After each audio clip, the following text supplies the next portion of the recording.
Assalamualaikum warahmatullahi wabarakatuh. Waalaikumsalam warahmatullahi wabarakatuh. Selamat siang teman-teman semuanya dan semoga sehat selalu. Amin. Salam sejahtera bagi kita semuanya. Semoga selalu dalam lindungan Allah Subhanahu wa taala dan selalu dilapangkan rezekinya oleh Allah Subhanahu wa taala. Amin. Amin. Sebelum itu, pertama mari kita haturkan rasa puji syukur kehadirat Allah Subhanahu wa taala karena atas nikmat iman dan Islamnya kita telah memberikan jalan kepada kita semuanya, utamanya tim, untuk sehingga dapat terbentuknya media dakwah, bukan kok dakwah ya, lebih ke berbincang tentang kebaikan. Jadi apa yang kita bincangkan kali ini adalah berbincang tentang kebaikan. Jadi semoga saja hadirnya Aswaja Center ini nantinya bisa menjadikan sarana menyebar kebaikan buat teman-teman semuanya. Kedua kalinya, sholawat dan salam mari kita haturkan rasa kepada Nabi besar Muhammad Sallallahu Alaihi Wasallam. Karena ya kita tahu semuanya, karena beliaulah kita tahu mana perkara yang baik dan mana perkara yang buruk, mana perkara yang hak dan mana perkara yang batil, lewat ajarannya yang masih kita emban sampai sekarang, ajaran agama Islam. Sebelum itu, ya, saya perlu memperkenalkan diri. Perkenalkan, di sini nama saya Ahmad Fari Fadlillah yang dalam beberapa waktu ke depan akan menemani Anda semuanya, teman-teman semuanya, dengan berbincang dan bercakap-cakap bersama narasumber-narasumber yang kita anggap cakap dalam bidangnya, atau nanti kita berbicara hal-hal kebaikan yang semoga kebaikan ini mari sama-sama kita terapkan bagi teman-teman semuanya dan sahabat-sahabat semuanya dalam kebaikan. Karena apa? Karena kalau kita cinta dalam kebaikan, maka kebaikan pun akan cinta kepada kita ya. Baik. Buat teman-teman semuanya dan sahabat sekalian, kali ini untuk mengawali ya, karena hari ini dibentuknya Aswaja Center Maor baru pertama kali. Jadi hari ini kita akan berbincang-bincang santai, berbincang ringan bersama beliau sendiri, beliau yang sangat saya kagumi tentunya. Dan beliau juga sudah berkecimpung lama dalam dunia organisasi. Siapa lagi kalau bukan Bapak Husain. Mungkin kepada Bapak Husain bisa memperkenalkan diri. Siap, terima kasih. Assalamualaikum warahmatullahi wabarakatuh. Hamdan wa syukran lillah, Allahumma sholli ala sayyidina Muhammad wa ala ali sayyidina Muhammad, amma ba'du. Semuanya yang saya cintai dan yang kami banggakan, terima kasih atas luang waktunya pada kesempatan hari ini, di mana kita akan bicara tentang Aswaja Center, konteks penelitian, pengabdian masyarakat, yang kebetulan saya sendiri masih berstatus sebagai pengajar di Universitas Islam Lamongan. Lokus tempat kegiatannya ada di Desa Maor, Kecamatan Kembangbau, dan kami harus memulai melakukan kegiatan terkait dengan Aswaja Center, terkait dengan giat-giat yang kita tempatkan nanti di Desa Maor, Kecamatan Kembangbau. Nama saya Husain, pernah jadi Ketua IPNU, Ikatan Putra Nahdlatul Ulama Lamongan pada tahun 2000-2002, pendiri Pergerakan Mahasiswa Islam Indonesia cabang Lamongan tahun 97, lama di Lembaga Pendidikan Ma'arif NU cabang Lamongan, menjadi ketua tahun 2014 sampai 2018, lalu aktif mengajar di Universitas Islam Lamongan sejak 2015 sampai dengan sekarang. Home base saya ada di Pendidikan Bahasa Inggris, mengampu mata kuliah Pendidikan Agama Islam dan Aswaja. Oh, wah, pengalamannya banyak sekali ya. Siap. Jadi buat teman-teman semuanya,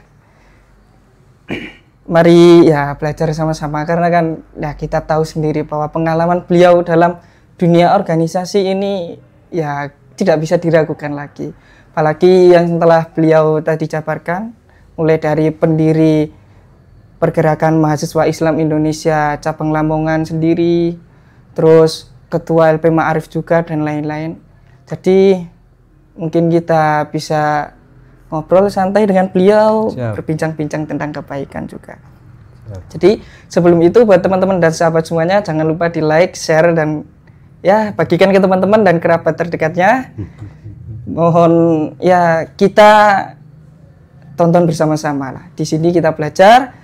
Dan dalam channel ini nanti kedepannya nanti akan kami sajikan beberapa pembelajaran dan nilai-nilai kebaikan, tentunya yang masih dasar-dasar ya. Bagi yang belum bisa dan lain-lain, mari kita belajar sama-sama dan bisa bersama-sama.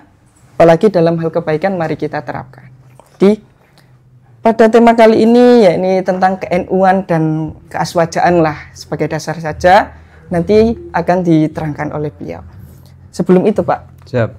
Nah, untuk aswaja ini kan ada banyak ya versinya. Nah, untuk aswaja menurut panjenengan ini yang seperti apa, yang dianut oleh NU dan juga yang diterapkan dalam keseharian Nahdliyin itu seperti apa? Baik, terima kasih. Detail jelasnya membahas aswaja atau Ahlus Sunnah wal Jamaah An-Nahdliyah tidak bisa secara singkat. Yang pertama, kenapa? Karena ini adalah proses yang panjang yang telah dianut. Kenapa kata dianut? Karena memang sudah menjadi tatanan, sudah menjadi sebuah role, aturan yang memang menjadi pijakan untuk penganutnya.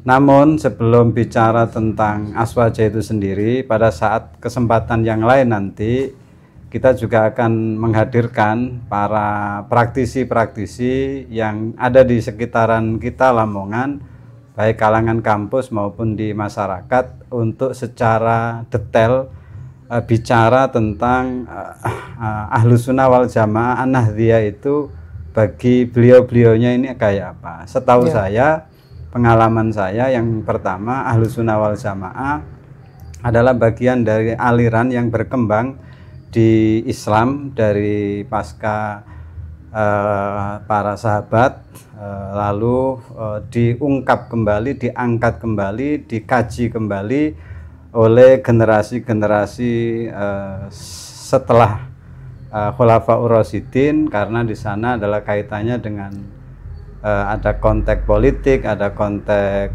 kekuasaan, sehingga kita orang Islam, khususnya orang Indonesia Nusantara, memahami Ahlus Sunnah wal Jamaah tidak bisa langsung larinya ke Timur Tengah atau ke yang lainnya. Lebih fokus kepada Islam menyebar di Indonesia ini dibawa oleh siapa.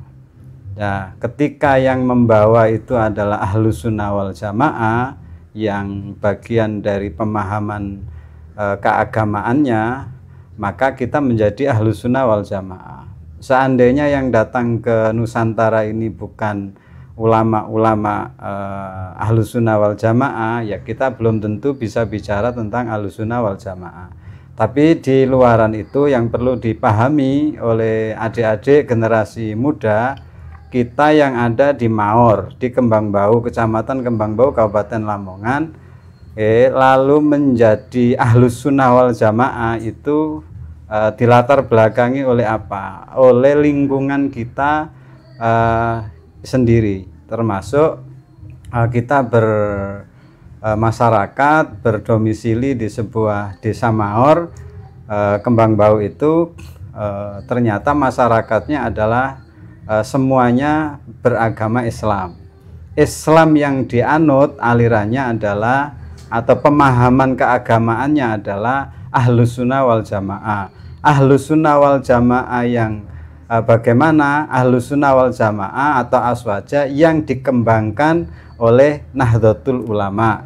Nahdlatul Ulama itu apa? Adalah organisasi Jam'iyah Islamiyah Ijtimaiyah, sosial keagamaan yang berkembang dan tumbuh sampai sekarang di negeri ini, bahkan sudah mendunia.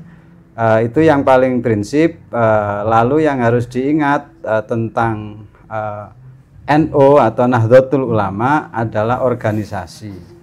Organisasi itu sendiri adalah tempat orang berkumpul, bertemu, memadukan ide gagasan yang sama lalu menjalankannya. Artinya Nahdlatul Ulama sebagai jam'iyah, sebagai organisasi tentu didirikan atau diinisiasi untuk keberadaannya itu karena dilatar belakangi oleh keadaan bahwa hari ini khususnya yang ada di Lamongan, wabil khusus yang ada di Desa Maor, semuanya adalah kultur budayanya An-Nahdliyah atau Nahdlatul Ulama. Itu berarti proses yang panjang yang bertahun-tahun sudah terjadi dan sudah membaur menjadi satu peradaban itu sendiri di Desa Maor. Mungkin secara umumnya begitu dulu. Oh. Okay. Terus ini ada beberapa, ya menurut saya Pak ya, saya pernah mengetahui apa perbedaan aswaja yang dibawa, yang dianut oleh NU dengan aswaja yang umumnya itu seperti apa? Ataukah memang sama, cuma pemahamannya yang berbeda? Ya karena kalau sepemahaman saya, karena saya tidak membidani atau menjadi ahlinya tentang ini, pengetahuan saya pribadi, aswaja itu menjadi rujukan bagi NU karena telah disabdakan oleh Rasulullah SAW bahwa umatku yang akan selamat itu adalah yang ahlus sunnah wal jamaah. Lah, orang mengatakan itu kan klaim, iya. Sama seperti kita orang Unisla, klaimnya Unisla itu ya nampak dari identitas, misalnya alma mater bajunya. Oh kalau biru dongker begini, orang ada di Lamongan itu mesti Unisla, nggak mungkin dia menyebut kampus yang lain. Artinya itu adalah identitas bahwa Ahlussunnah wal Jamaah yang sudah disabdakan oleh Rasul menjadi umat yang akan selamat pada nantinya. Maka NU juga sebagai organisasi sosial kemasyarakatan telah menganut Ahlus Sunnah itu sendiri. Lalu yang bagaimana? Lah itu yang tertuang dalam anggaran dasar dan anggaran rumah tangga Nahdlatul Ulama. Salah satunya dalam bidang urusan fikih, NU itu harus mengikuti salah satu 4 mazhab. Ada Imam Syafi'i, ada Imam Hanafi, ada Imam Hambali, ada Imam Maliki. Kita rujukannya ke sana. Dalam hal urusan tasawuf kita disuruh memilih antara Maturidi atau Asy'ari, kan begitu ya. Jadi hal yang semacam ini bagi kita orang akademisi itu lumrah dan wajar. Karena di organisasi pun, di Ahlussunnah wal Jamaah pun itu menganut tradisi keilmuan. Tradisi keilmuan itu tradisi yang turun-temurun. Jadi sanad atau rentetan dia menukil, mengambil sesuatu itu sambung sinambung sampai dengan pusaran aslinya yakni Rasulullah SAW. Jadi pembedaannya nanti akan ketemu dalam hal urusan keseharian menjalankan syariat Islam. Itu akhirnya ketemu, oh ini ternyata Ahlus Sunnah wal Jamaah, oh ini tidak Ahlus Sunnah wal Jamaah, oh ini NU, oh ini tidak NU, misalnya begitu. Akan ketahuan sendiri. Kenapa? Karena ada tradisi, referensi, literasi yang umumnya disebut adalah sanad-sanad tadi itu, sehingga tidak bisa lalu ini sebagai ajaran lalu dianggap kebenaran itu tidak melalui uji coba atau hipotesis dari waktu ke waktu.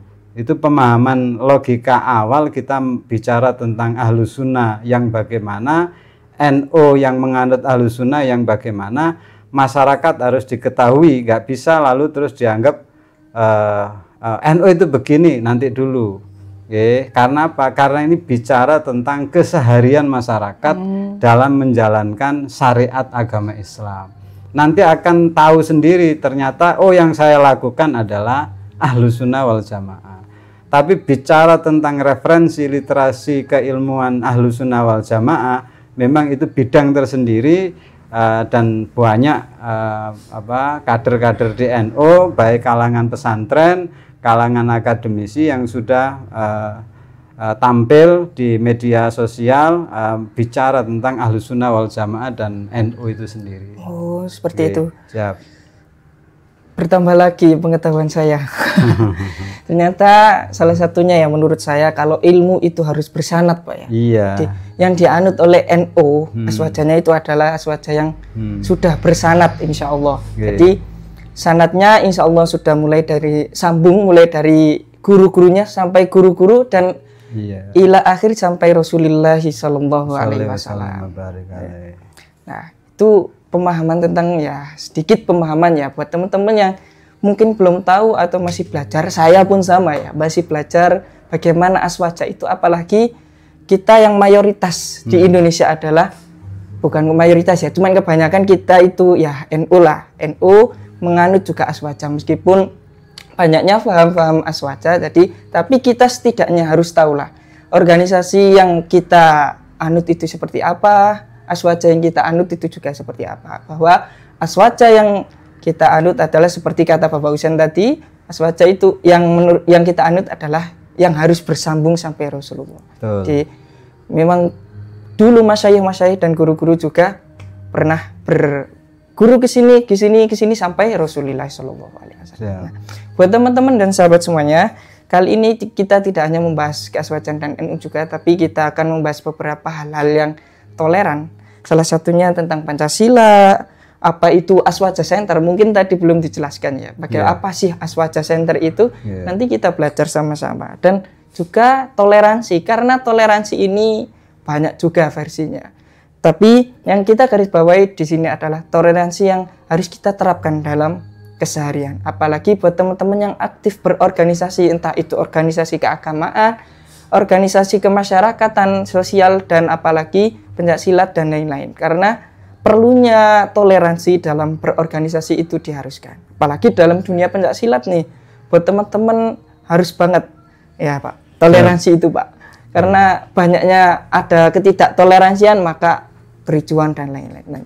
Nah, selanjutnya kita akan belajar Pancasila kepada Bapak Husain, bagaimana Pancasila itu dan Pancasila yang benar bagi kita itu seperti apa dan pengaplikasiannya bagi kita sebagai masyarakat itu seperti apa. Apalagi dalam berorganisasi itu juga pasti harus mengaplikasikan yang namanya sila-sila dalam Pancasila itu juga. Bagaimana Pak Husain menurut Pak Husain? Baik, jadi ada kesamaan dalam judul penelitian sekarang ini, pengabdian pada masyarakat.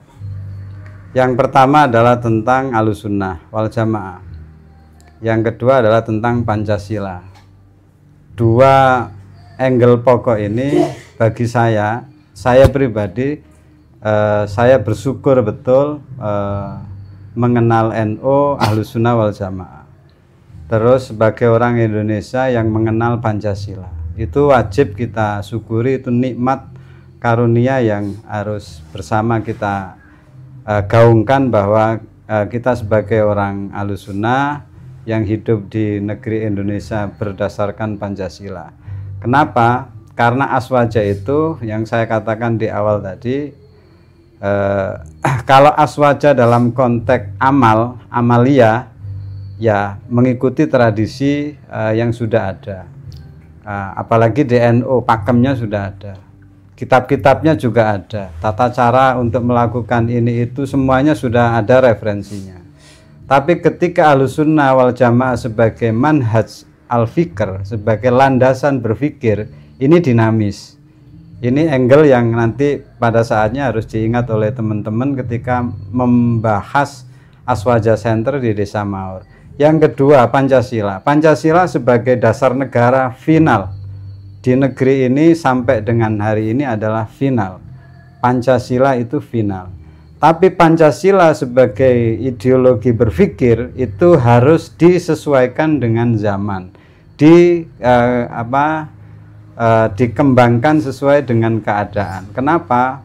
Karena berorganisasi, berbangsa dan bernegara pun itu karena hubungannya dengan banyak orang, banyak manusia, terkomunikasi dengan pihak lain dan seterusnya. Dan objeknya adalah sama, yakni manusia itu sendiri.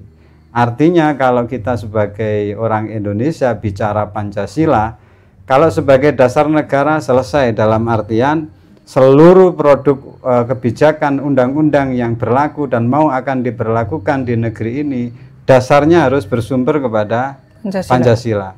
Tapi sebagai manusia Indonesia, Pancasila itu adalah hal yang selalu harus hidup dan berkembang sesuai dengan zaman.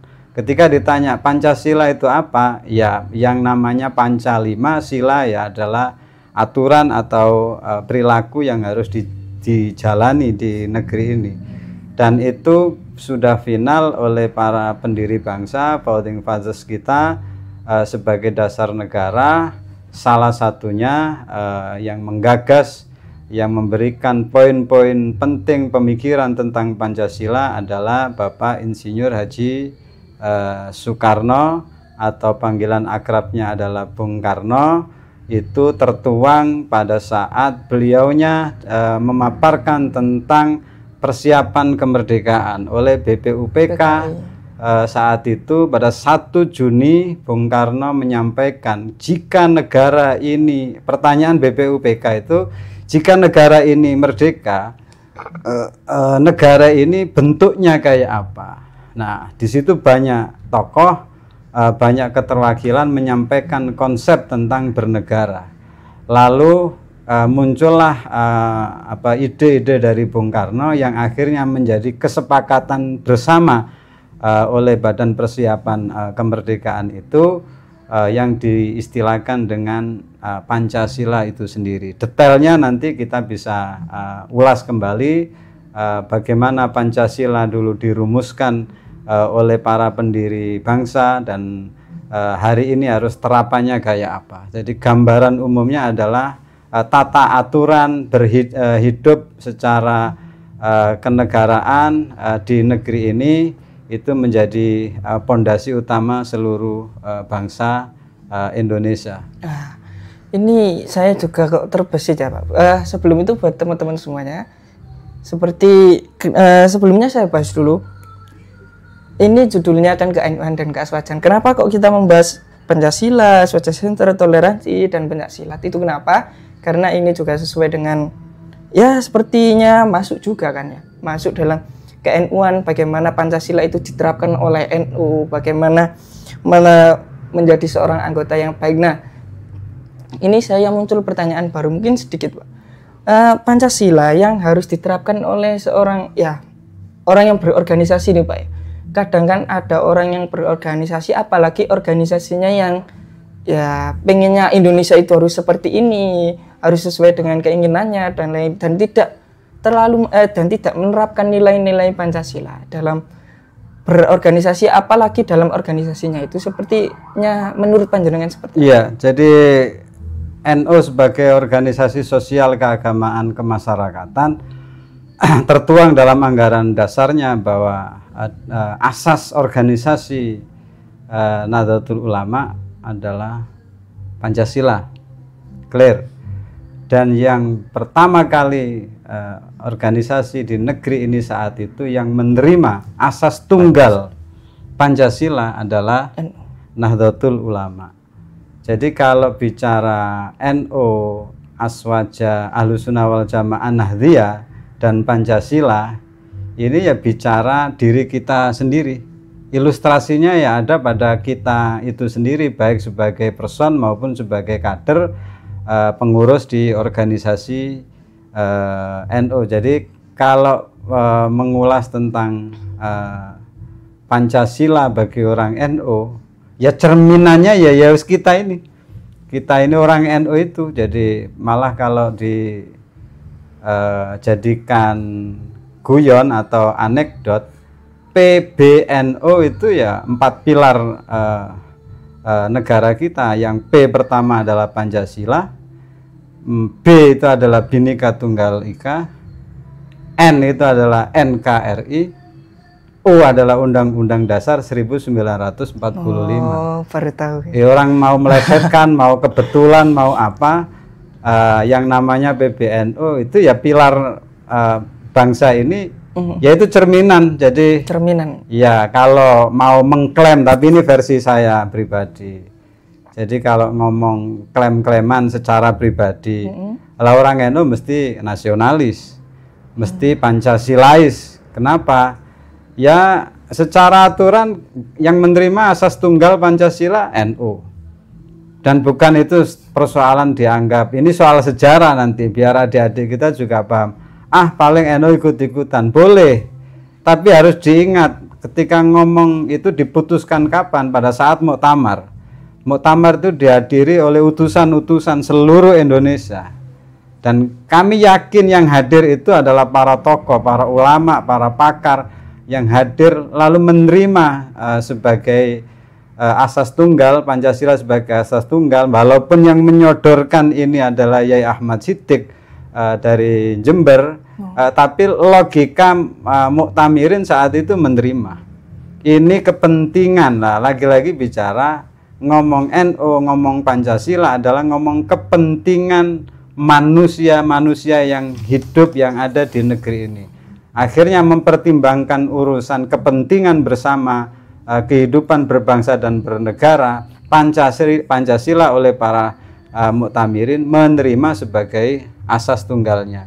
Ini kadang-kadang bicara sejarah, tapi adik-adik kita taunya itu kan yang tampilan-tampilan. Kadang ikutnya, ikut-ikutan seperti itu. Iya, jadi kalau tidak ditelisik, tidak dikaji, tidak dipelajari, ya tenggelam itu cerita tentang NU, tentang Pancasila. Jadi pemahaman awalnya di situ dulu. Nanti Aswaja Center di Desa Maor dibentuk, konteksnya adalah mendiskusikan, membahas tentang ini halaqah kecil-kecil oleh rekan-rekan kita yang ada di Maor, khususnya adalah kader-kader putra-putri NU. Wabil khusus lagi adalah adik-adik siswa maupun warga Pager Nusa yang ada di Desa Maor, sehingga terbentuknya Aswaja Center nanti di Desa Maor Kembang Bau itu untuk mewadahi kelompok, khususnya adalah kelompok muda, karena teman-teman rekan-rekan PN ini juga anak-anak muda semua.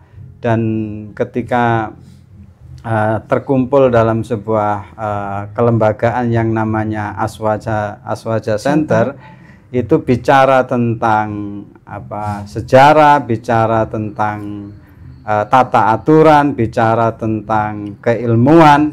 Itu nanti harapannya Aswaja Center itu larinya ke sana, sehingga para kader NU khususnya yang muda-muda yang ada di Desa Maor itu memahami secara kontinu melalui kegiatan-kegiatan yang kita akan kembangkan di sana nanti, baik dalam bentuk halaqah, jagongan, ataupun ngopi bareng, ataupun ngaji khusus tentang Aswaja, tentang NU. Maka dalam penelitian atau pengabdian ini wadahnya adalah Aswaja Center. Oleh siapa pelakunya? Oleh rekan-rekan Pager Nusa. Sehingga di situ nanti harapan kami sebagai peneliti, pengabdi dalam kegiatan ini nanti bisa menjadikan Maor itu sebagai pilot kegiatan pengembangan Aswaja Center melalui pencak silatnya untuk menumbuhkan toleransi kehidupan beragama dan bermasyarakat yang ada di sana. Harapannya nanti ke sana. Sepertinya sudah dijawab juga oleh beliau ya. Beliau Aswaja Center itu seperti apa? Nah, ini pertanyaan saya pribadi, Pak. Oke. Apakah Aswaja Center ini apakah hanya mewadahi Nahdliyin yang sama dengan kita, atau memang Aswaja Center ini bisa saja nih Pak ya, yang di luar dari organisasi yang sama dengan kita, mohon maaf yang di luar NU, atau yang aswajanya, pemahaman aswajanya berbeda dengan kita bisa saja jadikan kayak ajang diskusi, gimana bisa menjalin toleransi yang baik antara ya organisasi satu dengan organisasi yang lain. Apakah menurut panjenengan itu memungkinkan? Jadi kalau Aswaja Center, sepemahaman saya dulu dibentuk oleh PBNU. Yang pertama adalah memahamkan keilmuan, sanad keilmuan tentang Ahlus Sunnah wal Jamaah yang ada di negeri ini, khususnya dari berbagai disiplin keilmuan dalam konteks kehidupan berbangsa dan bernegara. Artinya Aswaja Center itu nanti peruntukannya untuk rekan-rekan yang ada di Mahor nanti adalah untuk mengasah kemampuan mengenal tentang Ahlus Sunnah wal Jamaah Nahdliyah, penguatan kapasitasnya teman-teman. Yang kedua itu sebagai kajian atau sebagai tempat untuk beradu pemahaman dengan pihak lain mengenai tentang aliran atau ajaran atau tentang pemahaman Islam Ahlus Sunnah wal Jamaah. Jadi Aswaja Center itu berlaku untuk internal adalah penguatan diri, lalu kepada pihak eksternal adalah sifatnya adalah untuk tali silaturahim. Iya, untuk diskusi, untuk kajian, sehingga orang akhirnya mengenal yang asalnya tidak tahu, taunya adalah tidak Ahlus Sunnah wal Jamaah, lalu terus ikut dalam kegiatan Ahlus Sunnah wal Jamaah atau Aswaja Center ini, akhirnya dia berkenan untuk dalam tanda petik menggeser keyakinannya, ideologinya dari yang lain menjadi Ahlus Sunnah wal Jamaah, seperti yang kita harapkan dalam tujuan penelitian atau pengabdian ini.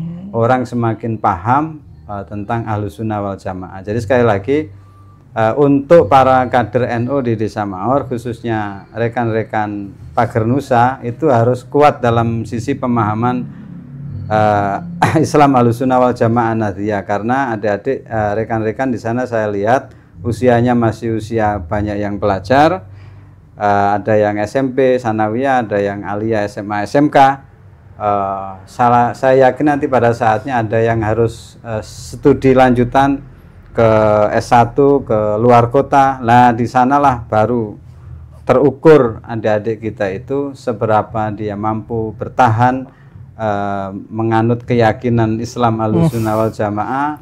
Lagi-lagi ini adalah bicara keilmuan, ini adalah bicara tentang keyakinan.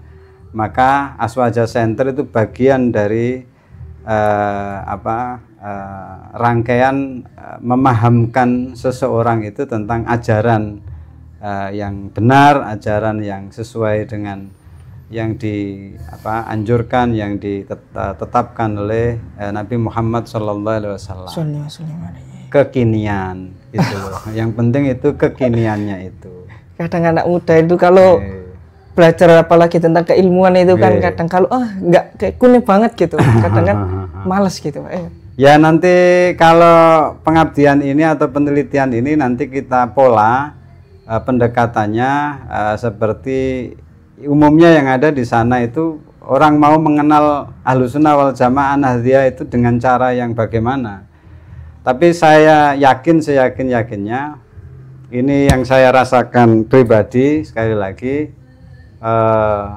ulama kita itu jauh-jauh hari sudah berpikir untuk kepentingan umat di masa yang akan datang, termasuk sekarang ini. Akhirnya perasan-perasan tuntunan syariat itu oleh ulama-ulama kita, kiai-kiai kita itu sudah disiapkan secara instan. Dan hari ini yang muda-muda, generasi-generasi sekarang ini memang kebetulan eranya adalah suka yang instan. Oke. Salah satu contoh adalah ya mohon maaf saya sampaikan karena ini bagian dari yang harus disuarakan, untuk berkirim doa kepada orang yang kita hormati, yang lama sudah meninggalkan kita, maka harus tahlilan. Nah, tahlilan itu kan ada bacaan-bacaan, urutannya itu sudah ada, sudah disajikan secara instan oleh ulama kita bahwa berkirim doa kepada orang yang sudah meninggal namanya tahlilan. Berpengharapan menginginkan sesuatu secara kepentingan umum bersama melalui doa bersama, ulama kita menyebut dengan istilah istighosa.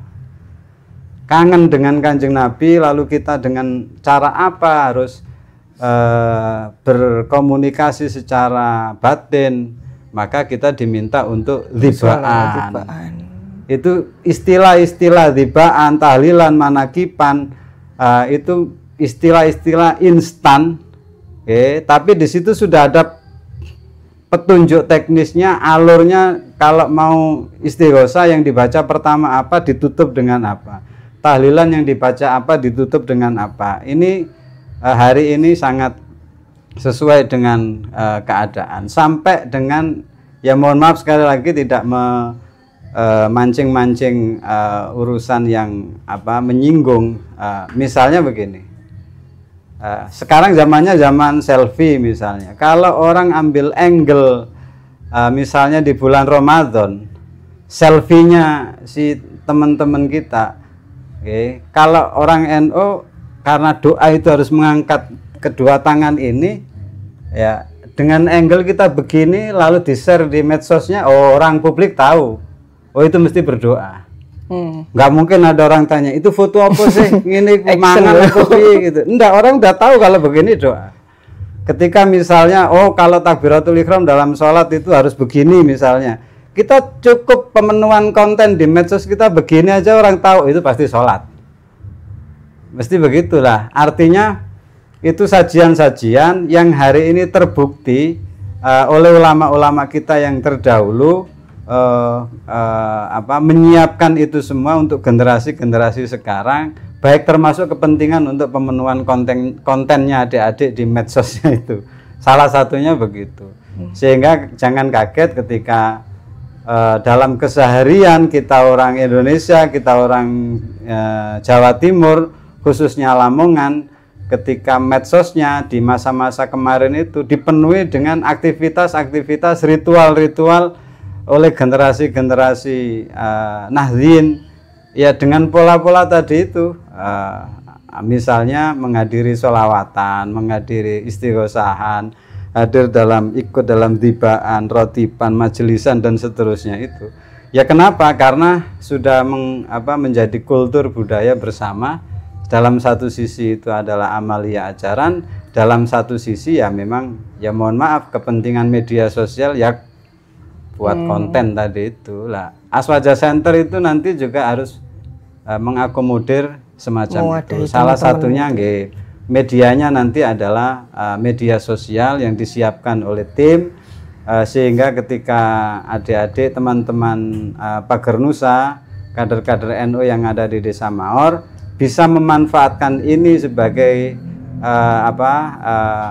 pemenuhan kontennya atau laporan ke publiknya, atau titip menyimpan kegiatan kesehariannya untuk beraktivitas khususnya dalam konteks mengembangkan Islam Ahlus Sunnah wal Jamaah. Salah satu nanti outputnya dari penelitian pengabdian ini adalah kita menyiapkan wadah Aswaja Center di dunia maya atau melalui media sosial. Jadi teman-teman bebas nanti mau misalnya mau ngaji secara live, mau baksul masail, mau apa terserah di akun yang kita siapkan nanti. Mungkin itu. Ya buat teman-teman semuanya seperti yang Pak Husain tadi katakannya. Mungkin saya belum mengatakan bahwa Pak Husain adalah sebagai inisiator dari penelitian kami yang ya tentang Aswaja Center, tentang bagaimana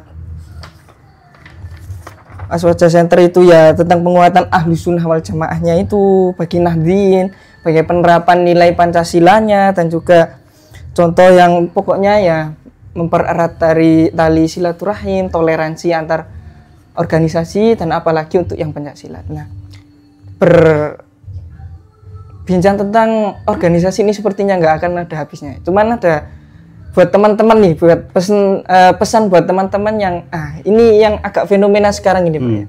Buat teman-teman kader-kader atau yang mungkin bergerak memperjuangkan aktif dalam organisasi, apalagi organisasi yang di bawah naungan Nahdlatul Ulama, ada yang beberapa yang sudah melempem, Pak. Mungkin setahu saya seperti itu. Nah, pesan dari panjenengan untuk teman-teman kader ini sih bagaimana yang bisa membangkitkan marwah semangat teman-teman gitu. Siap. Beda zaman ya beda orang. Iya. Ya, setiap zaman ada orangnya. Jadi kalau bercerita tentang Ibnu saya dulu, kalau diceritakan sekarang ya tidak menarik. Saran saya tidak rugi menjadi aktivis kader di Nahdlatul Ulama. Kenapa? Menjadi Nahdlatul Ulama itu berarti menjadi Indonesia. Saya berharap seluruh anak-anak muda mau mengembangkan dirinya, potensinya melalui organisasi di Nahdlatul Ulama. Kan banyak di situ ada jenjang kaderisasi dari IPNU, IPBNU dan seterusnya. Kenapa saya sampaikan begini?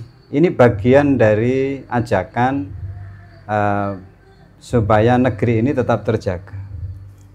Saya punya keyakinan secara pribadi selama Nahdlatul Ulama masih ada di negeri masih ini, berdiri di sini. Ya, maka Indonesia masih ada. Amin. Kenapa? Karena negeri kita ini adalah negeri kepulauan. Majemuk gitu. Ya, bentuknya republik. Tantangannya itu luar biasa. Nah, kita bisa bertahan. Ini sebentar lagi adalah 79 tahun. Hari ulang tahun kemerdekaan Republik Indonesia. Maka saya menyarankan kepada semuanya adik-adik muda di Maor, Kembang Bau, Lamongan, ikutlah di organisasi NU yang ada di sana melalui kegiatan-kegiatan baik di IPNU, di PBNU. Bagi adik-adik yang sudah mengaktifkan diri di organisasi pencak silatnya NU, yakni Pager Nusa, tidak apa-apa, kembangkan melalui seni bela diri. Kenapa? Karena seni bela diri termasuk Pager Nusa itu bagian dari tradisi. Nah, itu yang pembahasan terakhir. Yang harus dikembangkan, yang harus dilestarikan, tapi jangan dipakai untuk urusan yang lain, karena bicara seni bela diri itu ada unsur prestasi di sana. Ada unsur olahraganya, ada unsur ajaran-ajarannya. Oleh karenanya melalui apapun, termasuk melalui Pager Nusa, tidak ada masalah, karena itu bagian dari pilihan habit seseorang, kan? Ada yang melalui IPNU, ada yang IPB, ada yang Ansor, ada yang Fatayat, ada yang lainnya. Toh semua termasuk pada Pager Nusa. Nanti semuanya terkumpul dalam satu wadah yang ada di NU Ranting Maor, yang namanya Aswaja Center. Jadi Aswaja Center itu nanti tidak hanya adik-adik muda sebenarnya, tidak hanya IPNU, IPB atau PMII, Ansor, emak-emak muslimat juga boleh. Semuanya dicakup jadi satu. Iya, jadi tapi sesuai dengan kebutuhan atau kontennya tadi masing-masing. Keinginannya mak-mak itu kayak apa. Barangkali juga melalui Aswaja Center ini yang nanti salah satu pelakunya adalah rekan-rekan PN. Ternyata mak-mak di sana mau ikut latihan PN, ya nggak ada masalah. Jangan dianggap guyon, enggak. Barangkali Pager Nusa Maor punya gerak khusus yang bisa membakar lemaknya mak-mak, misalnya di sana muslimat tiba-tiba ikut senamnya Pager Nusa dalam seminggu langsung turun berat badannya 10 kilo. Tak pastikan orang ikut Pager Nusa semua itu nanti mak-mak itu. kan nggak apa-apa. Iya. Ini kan gambaran aja. Jadi kita ini sudah lengkap kalau ngomong di NU, urusan apapun tuh sudah lengkap, mulai dari lahir, jelang lahir sampai dikubur pun urusannya sudah ada tatanan-tatanan. Iya, tenang aja lah, Malu NU itu komplit kok paketnya. Tenang. Jadi ya, dunia juga aman, di akhirat insya Allah aman. Amin. Itu digaransi oleh kiai kita, oleh Hadratus Syekh Hasyim Asy'ari, ngurip-nguripi NU itu ya padha barek dianggap santrinya Mbah Hasyim. Kalau sudah dianggap santrinya Mbah Hasyim, didongakno Mbah Hasyim husnul khotimah mlebu swarga. Yaitu jaminan, berarti ber-NU itu tidak lain dalam kalimatnya Hadratus Syekh ini adalah kita bertorekoh. Sudah digaransi loh sama Mbah Hasyim itu. Kita bertorekoh. Langsung sambung dengan guru. Iya, jadi ada garansi tadi. Bertorekoh itu ya gitu. Orang memandangnya zikirnya atau ritual rutinannya kesehariannya, tapi jaminannya adalah ini hubungannya dengan nanti setelah kehidupan ini, saya ini ikut dalam rombongannya siapa. Mbah Hasyim sudah menggaransi itu. Sapa sing melu NU dianggap santrine, dan santrine dianggap didongakno husnul khotimah. Artinya tergaransi sudah. Aman lah melu NU itu. Secara organisasi ada aturannya, ada dinamikanya, ada mengikuti tren peradaban setiap zamannya. Lalu secara kebutuhan batiniah kita itu kita tergaransi kalau melu NU atau menjalankan Islam Ahlussunnah wal Jamaah Nahdliyah itu secara private kita ini sudah aman. Beli kulkas ono jaminan garansi nih, beli sepeda motor ono asuransi nih lah. Kita melu NU sudah ada jaminan untuk itunya, sehingga kapanpun kita sudah tidak ada di alam ini, kita sudah punya satu golden ticket tadi itu. Masya Allah. Jaminannya. Ya. Buat teman-teman penggerak kader ini ya, yang bergerak dalam dan aktif dalam organisasi-organisasi NU tadi, ingat kata Pak Husain tadi ya, kalau bergerak ya bergerak yang betul. Insya Allah nanti teman-teman dan sahabat semuanya sudah digaransi sama Hadratus Syekh, kata Pak Husain tadi.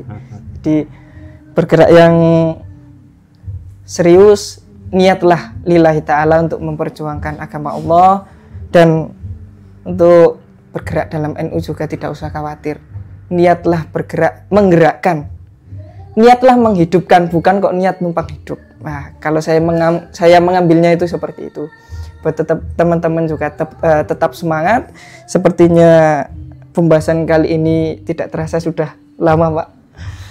Dan semua pokok poinnya juga insya Allah sudah terjawab. Perihal pencaksilat juga sepertinya tadi sudah dicakup jadi satu. Jadi buat teman-teman semuanya, sepertinya pembahasan dan percakapan kali ini cukup sampai sini. Insya Allah pada waktu-waktu ke depan kami bersama tim akan menyajikan beberapa pokok-pokok bahasan dasar buat teman-teman pelajar. Dan saya juga belajar bagaimana tentang kebaikan-kebaikan yang harus kita lakukan dalam berorganisasi, bermasyarakat, dan lain-lain. Jadi untuk kali ini saya sebagai pewawancara bersama Bapak Husain sebagai narasumber atau sebagai inisiator kami dalam tim penelitian. Mohon maaf dari awal sampai akhir. Untuk kesimpulannya, buat teman-teman tetap semangat menggerakkan NU, bukan hanya NU saja ya, yang bergerak dalam organisasi keagamaan lainnya, apalagi yang di bawah NU, di bawah naungan NU, di dalam panom-panom NU, tanpa terkecuali semuanya. Mari bergerak dengan semangat, dan semoga apa yang teman-teman semua usahakan dibalas dengan kebaikan oleh Allah Subhanahu wa taala. Dan pada kali ini saya Ahmad Farid Fadlillah bersama Bapak Husain. Dari awal sampai akhir ada salah kata yang tidak berkenan di hati, kami mohon maaf yang sebesar-besarnya. Akhir kata kami ucapkan Wallahul muwaffiq ila aqwamit thoriq. Wassalamualaikum warahmatullahi wabarakatuh. Waalaikumsalam. Saya nambah sedikit izin untuk menutup juga dalam sesi ini. NU berdiri karena situasi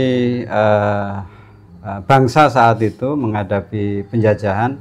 Ini adalah alat, NU ini adalah instrumen, alat untuk berkumpul lalu merumuskan keinginan-keinginan pergerakan kemerdekaan.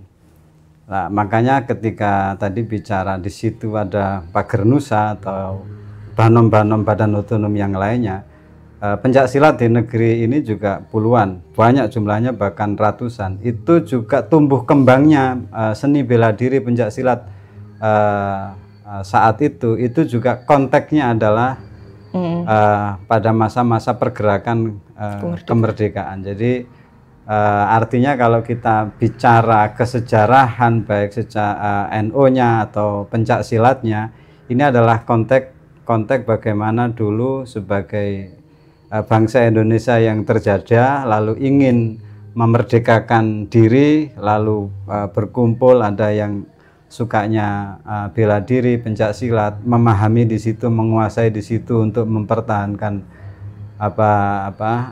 diri dari tekanan penjajahan, yang diplomasi melalui organisasi NU-nya. Artinya kita melakukan pengabdian kepada masyarakat dengan konteks judul yang semacam ini, satu kepada teman-teman mengingatkan cerita lama atau sejarah, lalu mengajak dalam konteks kekinian. Tadi sudah saya sampaikan bahwa kalau kita ber-NU, saya pastikan kita bagian dari yang menjaga NKRI harga mati, menjaga negara ini ya melu NU, sama saja dibolak-balik. Artinya nasionalisme dan pengembangan agama itu menjadi satu rangkaian kebutuhan kita dari masa ke masa, dan itu yang saya ingin sampaikan nanti kepada adik-adik dalam waktu sekian bulan ke depan masa pengabdian kita. Mungkin itu akhirul kalam. Wallahul muwaffiq ila aqwamit thoriq. Assalamualaikum warahmatullahi wabarakatuh. Waalaikumsalam warahmatullahi wabarakatuh.